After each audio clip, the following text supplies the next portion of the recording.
Before we get started, I want to take just a moment to tell you what this is.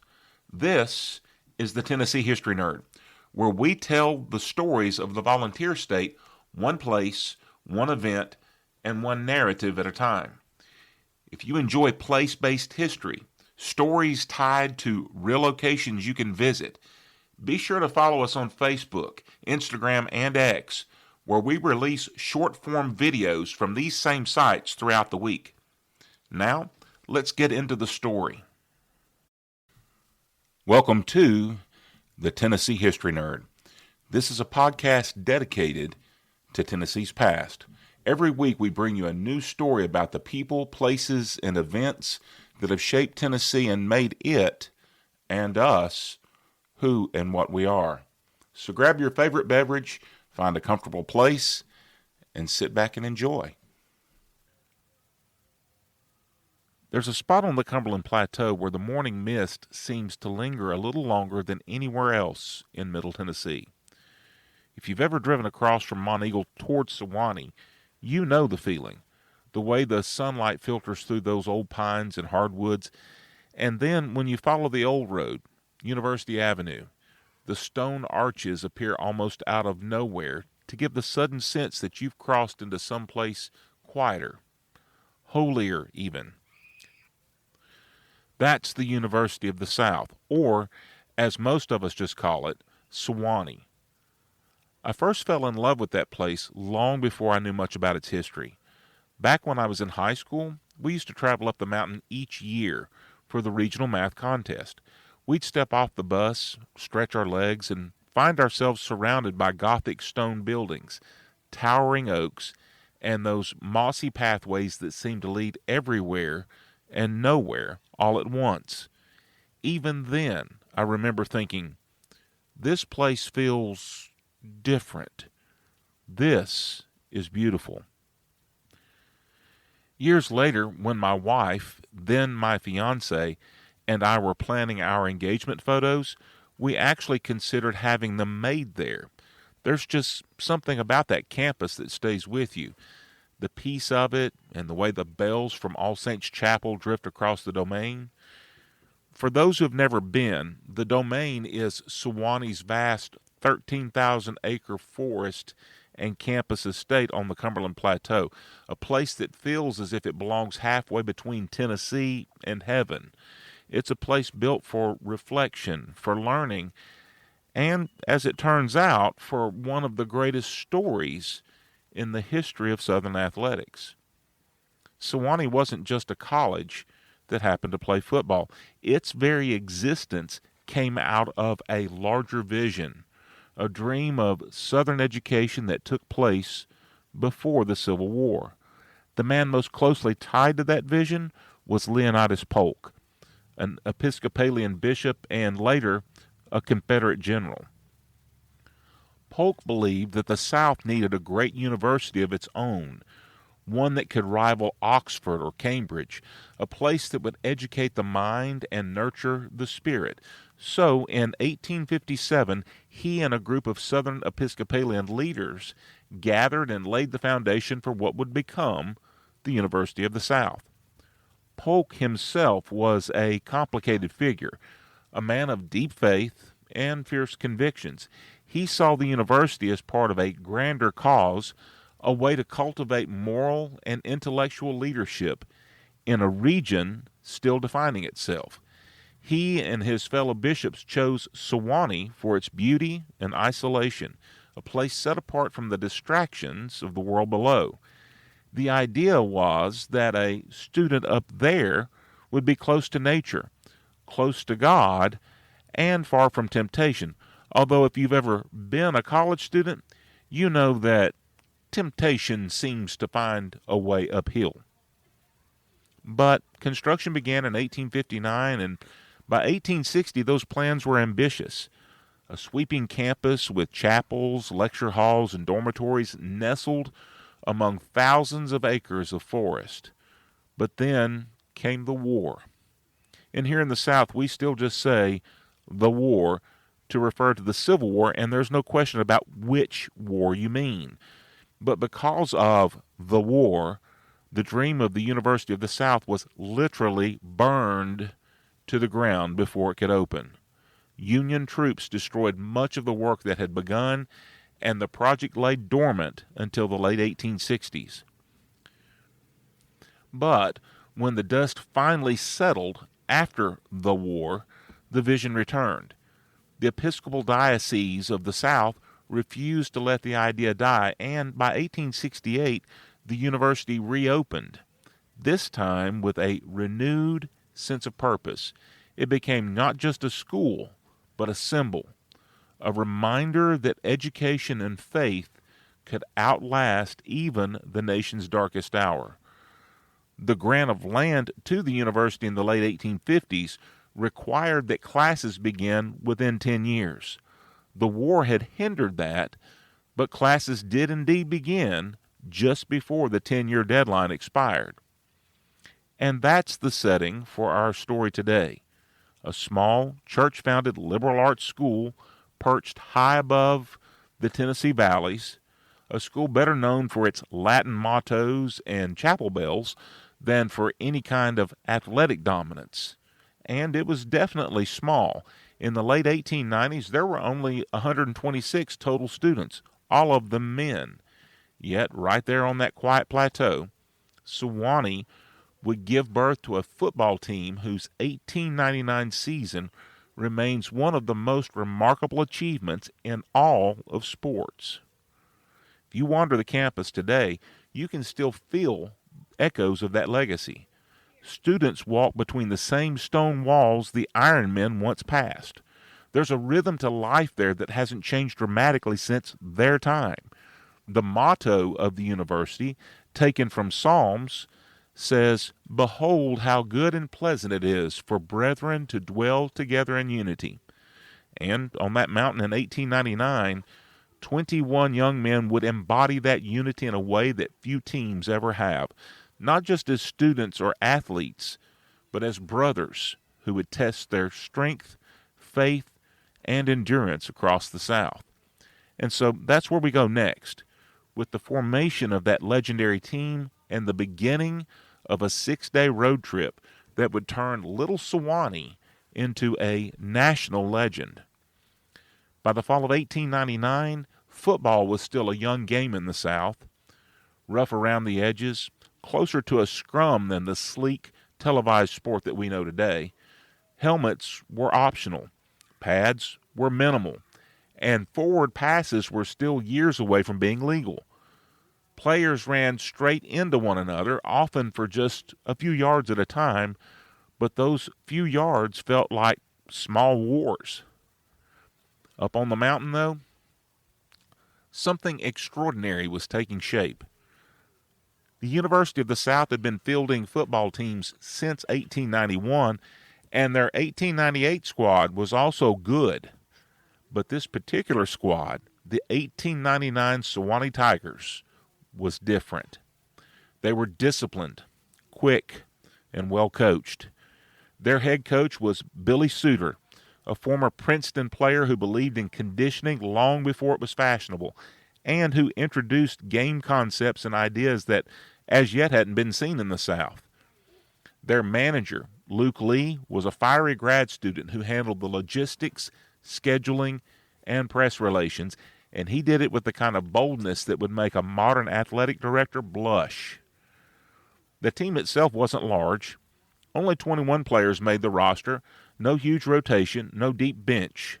These men played both ways, both offense and defense, quite appropriately what is today called Iron Man football.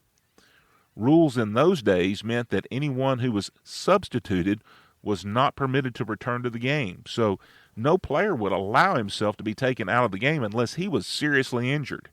It was considered cowardly to leave a game unless grievously injured. Players played both ways, offense and defense, for the whole game. And if a player was hurt, they simply shifted the lineup and kept going.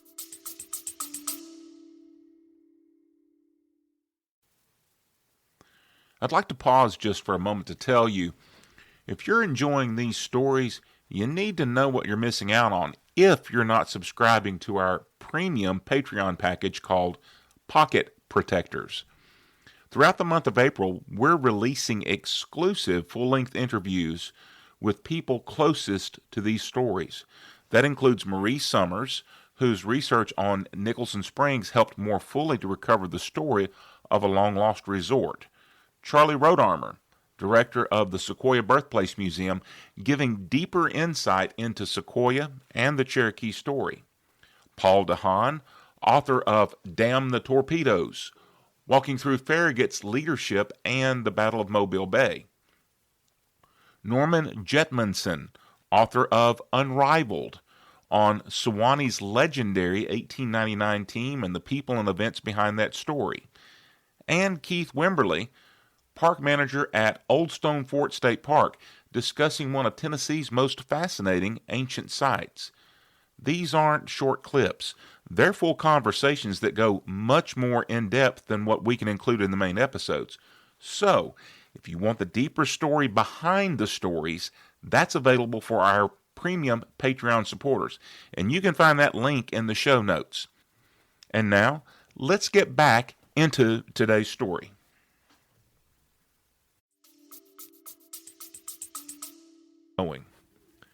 Other differences between football played in 1899 and today would include no pads as known today.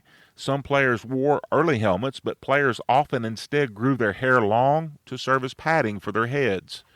Some players also wore nose guards.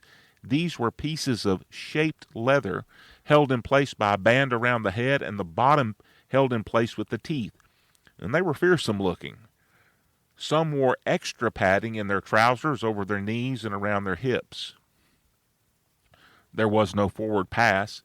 The only way to advance the ball was to run it, or to punt and recover a fumbled or muffed punt. Players would leap over the line of scrimmage, sometimes vaulting from the backs of their own teammates to jump higher and farther. Players were even sometimes thrown by their teammates. Players sometimes had handles sewn onto their uniforms to enable teams to hold on to each other tightly in formations such as the flying wedge. Coach John Heisman, then coach of Auburn University's team, liked to use this tactic. Touchdowns and field goals were both worth 5 points. A touchdown required not only that the player cross the goal line, but that they also physically touched the ground inside the end zone with the ball, hence a touchdown. Extra points could be earned after a touchdown. First downs only required 5 yards of advancement, but teams had only 3 downs in which to achieve a first down. The coach was not allowed to coach from the sideline. In fact, a coach wasn't even on the sideline if the game was played on a field with a stadium. The coach was in the stands. There were no huddles. When one play ended, the teams lined up immediately and ran the next play.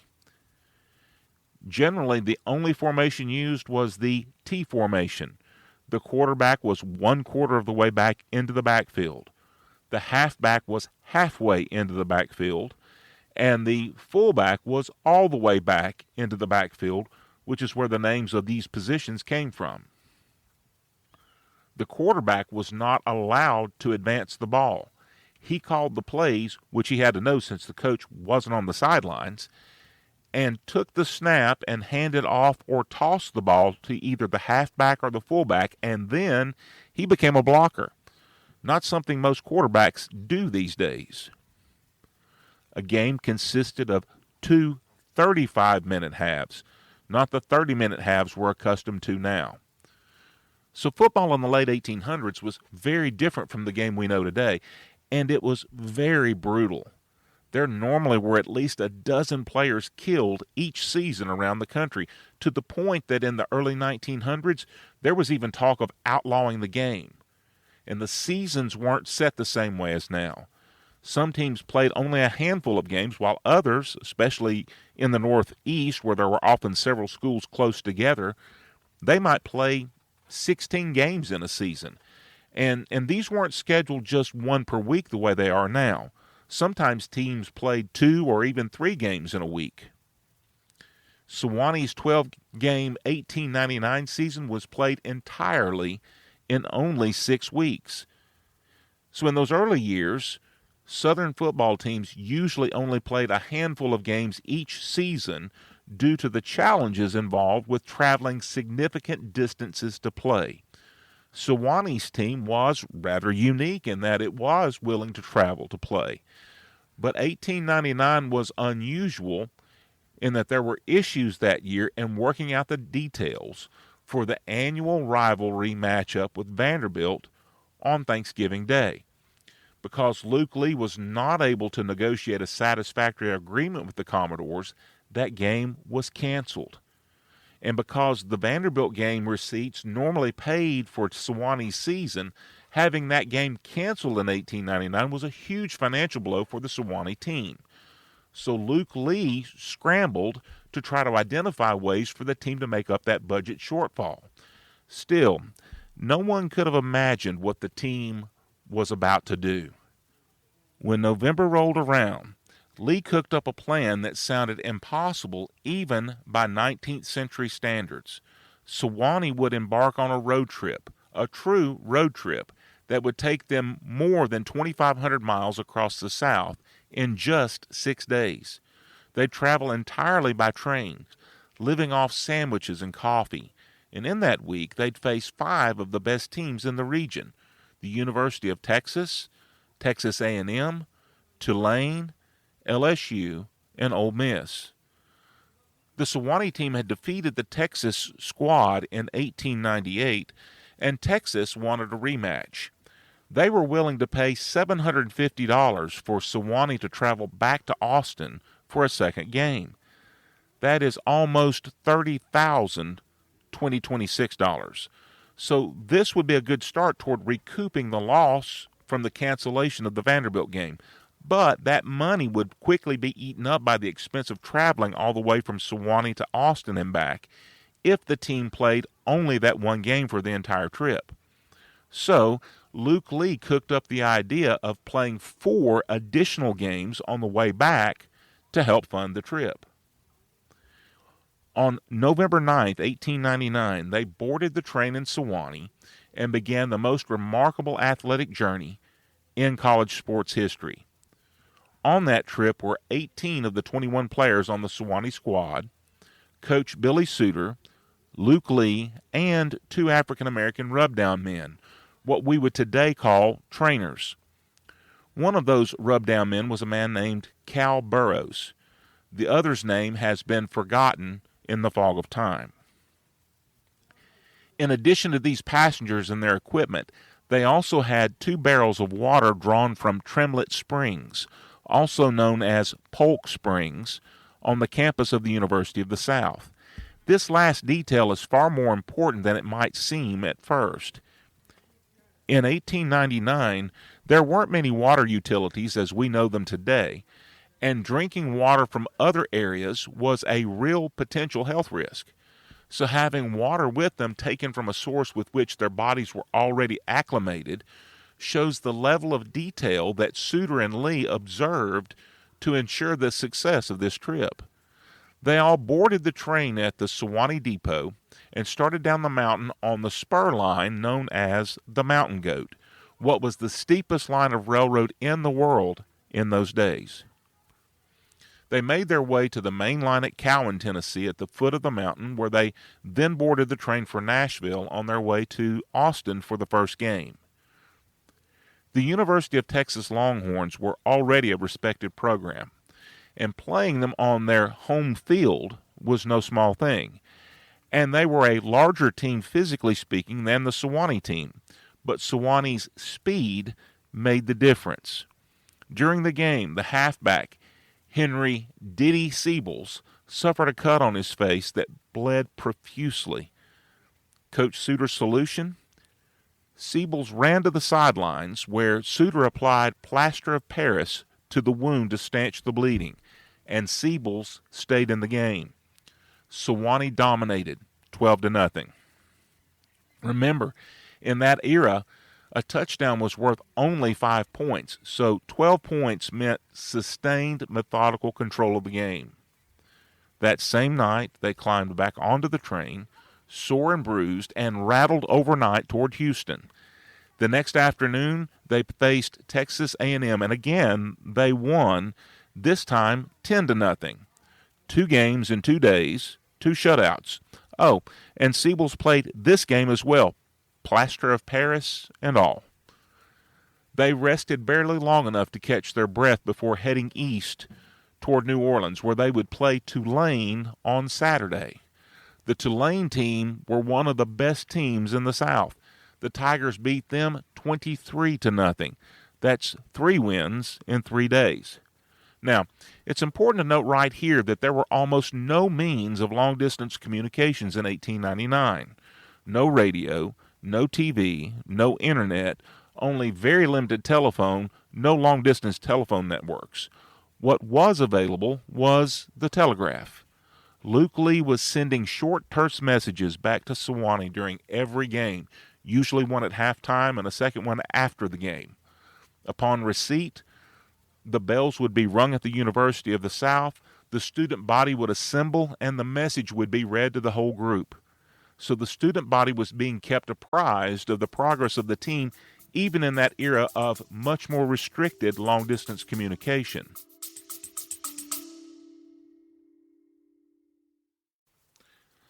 Let's take a short break and let me share with you that throughout the month of April, we're covering a wide range of stories from across Tennessee, including how Tennessee became the 16th state in Sweet 16, the story behind Tennessee's most famous nickname in What's in a Nickname, the rise and disappearance of the Nicholson Springs Resort, Hotel, and Spa in The Lost Resort, how a group of committed and talented former slaves helped save a university in Singing for Glory, the development of the Cherokee written language in The Talking Leaves, Admiral Farragut and the order that made him famous in Damn the Torpedoes, Sewanee's legendary 1899 football team in The Iron Men, and the mystery of Old Stone Fort in The Fort That Wasn't.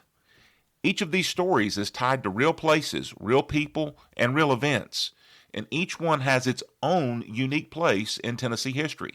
So if this is your kind of history, there's a lot more ahead. Now, let's continue our story.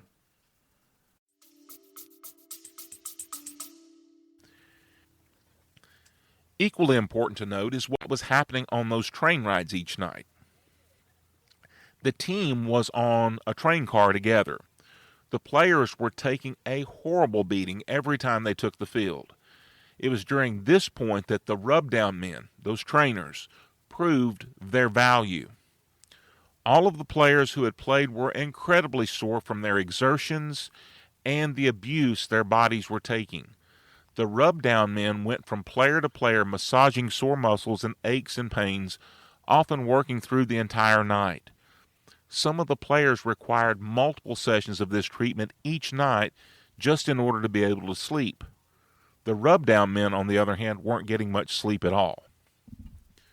Sunday was the only pause in their journey. They attended worship services in New Orleans before heading on to Baton Rouge.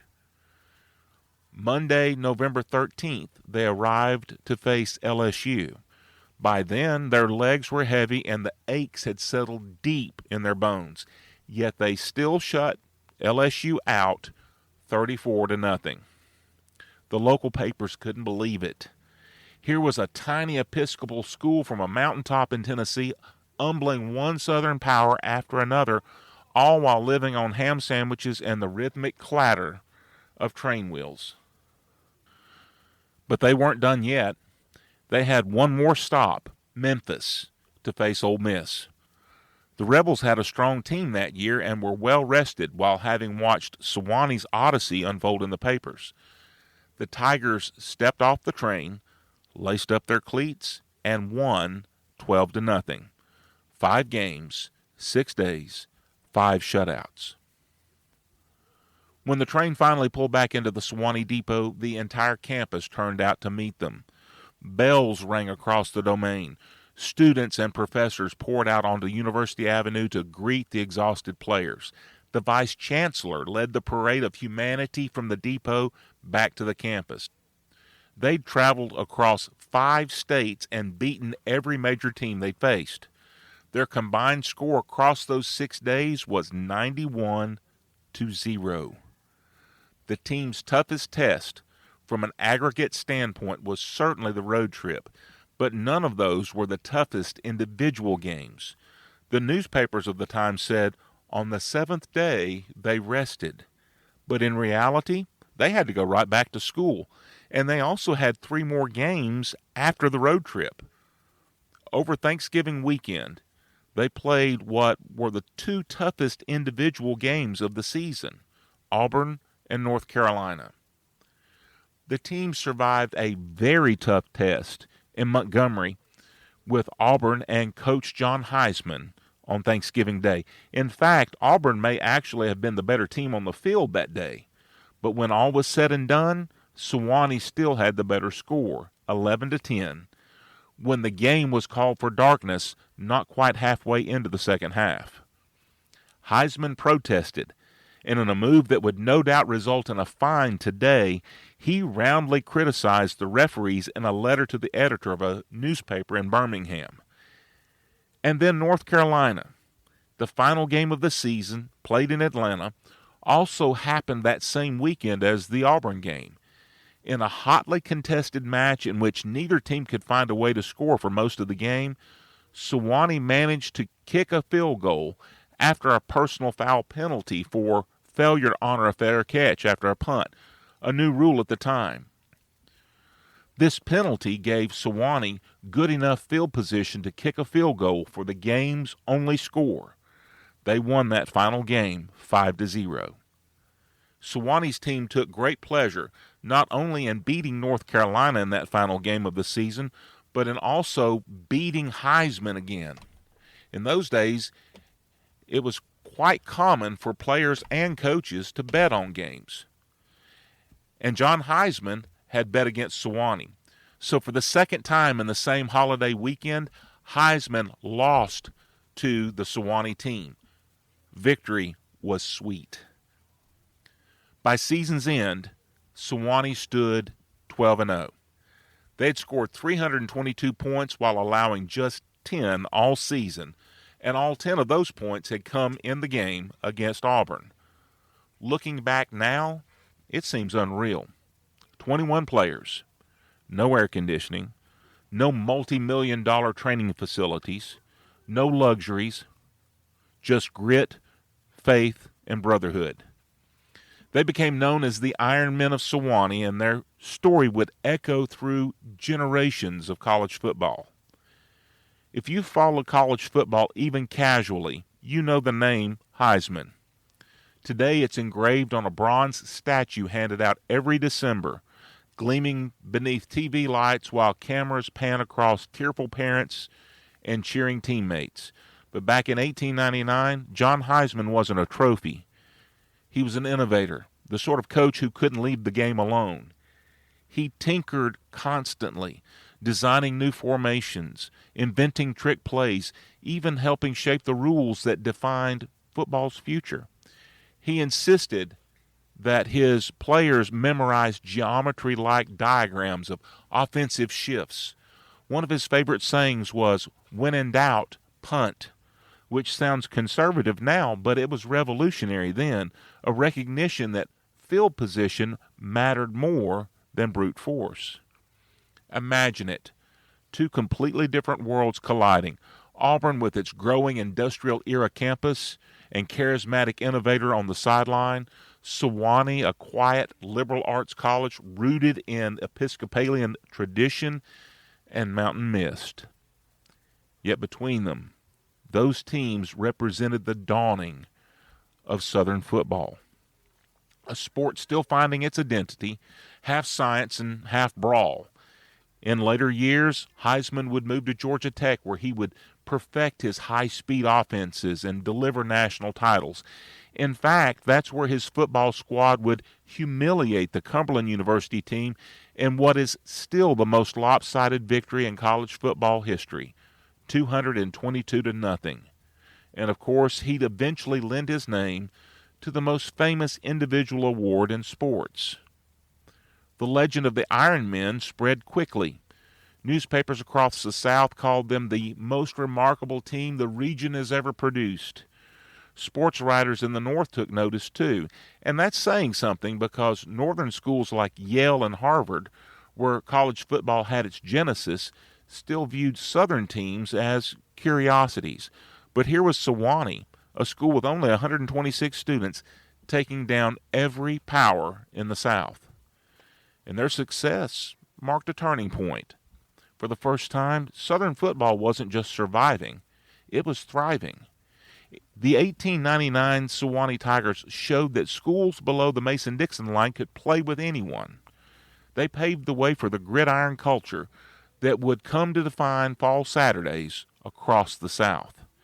In the decades that followed, the sport exploded. Vanderbilt became a national power under Dan McGugan. Alabama and Tennessee rose to dominance. Georgia Tech under Heisman became an offensive juggernaut. And tucked there on the plateau, Sewanee stood as a story that helped define it all, the mountain where Southern football proved its mettle.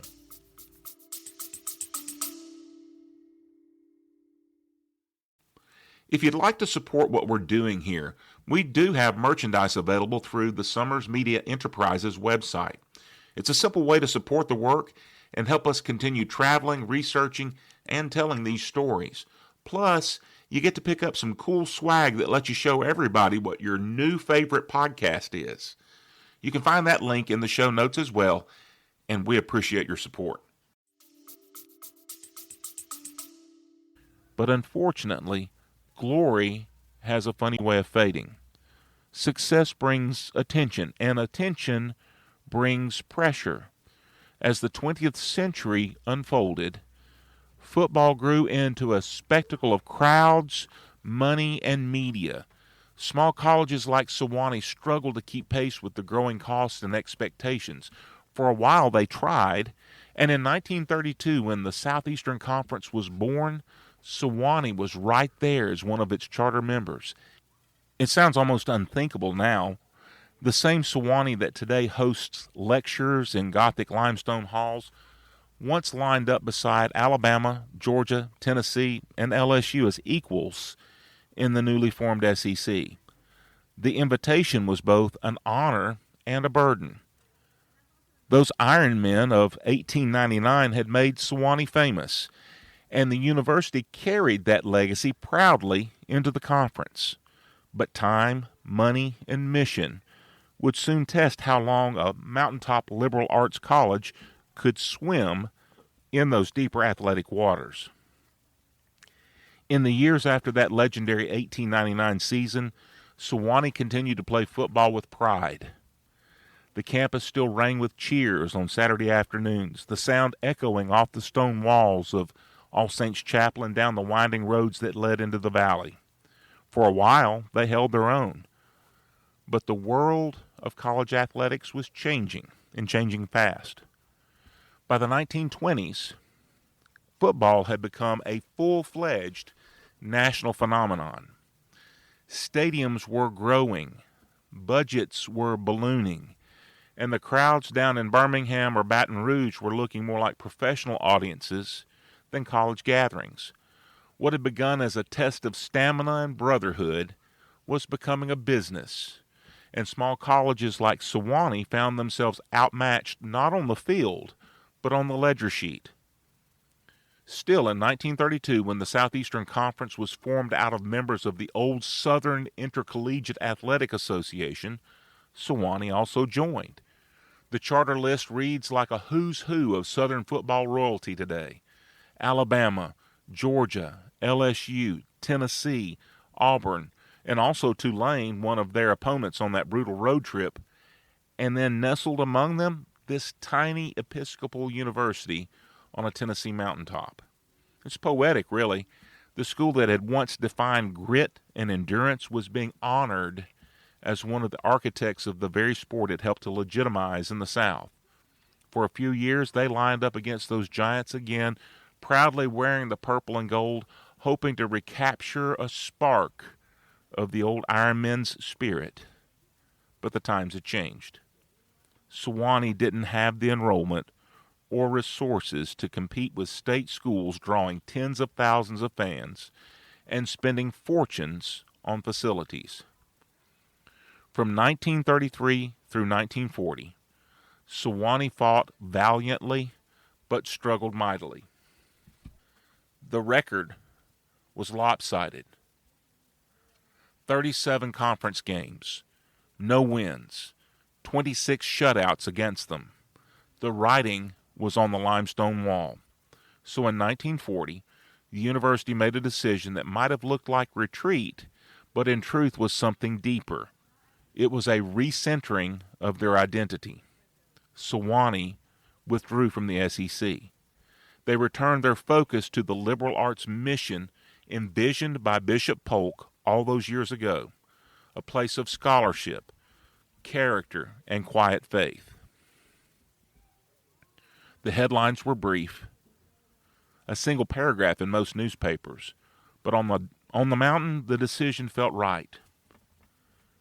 They weren't abandoning their legacy. They were, in fact, protecting it. Even today, when you walk the campus, you can still feel both sides of that story. The echoes of glory and the peace of purpose. The football field still sits there, the oldest stadium in the South and the fourth oldest in the nation, a reminder that greatness doesn't always have to roar from a stadium packed with 100,000 people. Sometimes it whispers through history, carried on the breeze that drifts across the domain. Sewanee still remembers that glorious team. It inducted the entire team into its Sports Hall of Fame in 2004. Also individual in that Hall of Fame class was Henry Diddy Siebels, the halfback of that team. Ormond Simpkins, the brilliant fullback on that 1899 team who later suffered so tragically for his exploits, died on the operating table at Georgetown in 1921 while undergoing an amputation to remove a foot due to an injury sustained while playing football at Sewanee. His contributions and sacrifice were honored with his induction into the Sewanee Hall of Fame in 2005. Luke Lee, that brilliant and flamboyant student manager who was the architect of that brutal yet glorious 5 games in 6 days road trip before going on to found the Nashville Tennessean newspaper, was inducted in 2018. And most recently, in a remarkably poignant act following the submission of the author and Sewanee alumnus Norman Jetmundsen, the University of the South inducted rubdown man Cal Burrows into the University of the South Sports Hall of Fame in the induction class of 2024. This is all the more special since Burrows was not a graduate of Sewanee. As an African American, he was never eligible under the rules of that time even to be a student there. But his contributions to the success of that 1899 team was without question. And without them, the success of the team itself would have been questionable, so it is entirely appropriate that his contributions are recognized. I remember standing there near All Saints Chapel once, that one beautiful Sunday morning years after those math contests, during that time that my then future wife Michelle and I considered the engagement photos under those trees. The sun was shining brightly above the campus, and the chapel bells began to ring. And for a moment, I could almost see them, those young men being paraded back across campus from the train depot.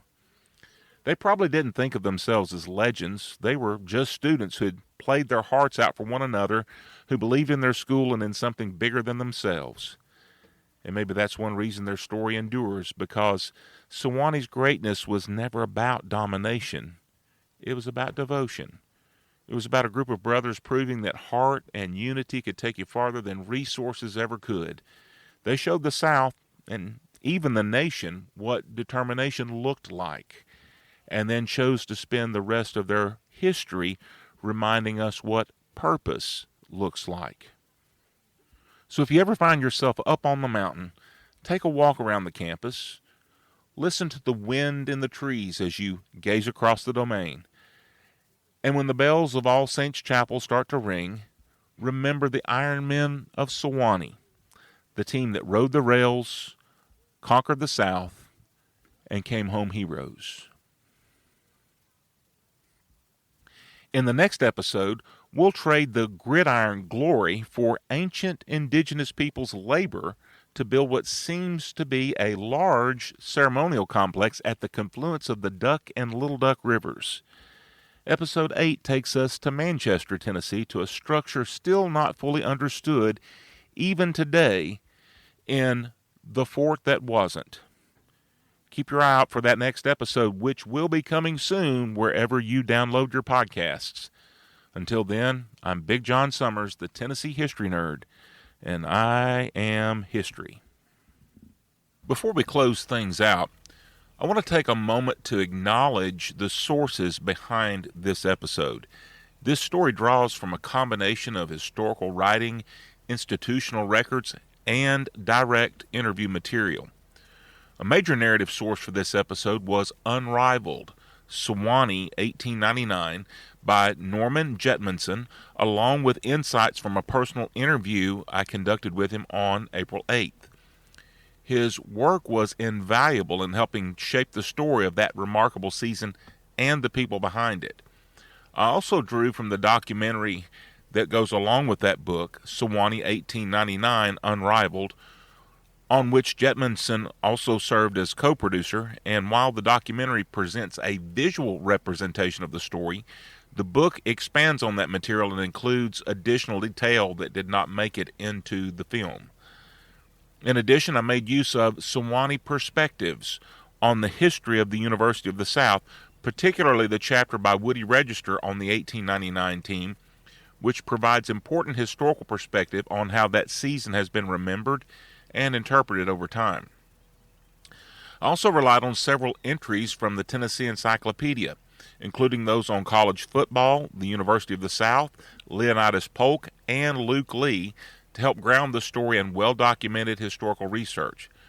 Finally, I drew from material provided by the University of the South's athletics website, including their overview of the 1899 team, their Hall of Fame records, and recent coverage of the 2024 Hall of Fame induction class, including the recognition of Cal Burrows, whose contributions to that 1899 season are an important part of the story. As always, I encourage you to explore these sources for yourself. They add depth and perspective to a story that's often told in broad strokes, but truly comes to life in the details. The Tennessee History Nerd is part of Summers Media Enterprises. In addition to the podcast, we produce short-form historical video content that you can find on our social media accounts on Facebook, Instagram, and X. And I'm also available on a limited basis for speaking engagements, presentations, and educational events. So if you're interested in having us to speak or collaborate with you, you can find more information through the links in the show notes. Thanks again for listening.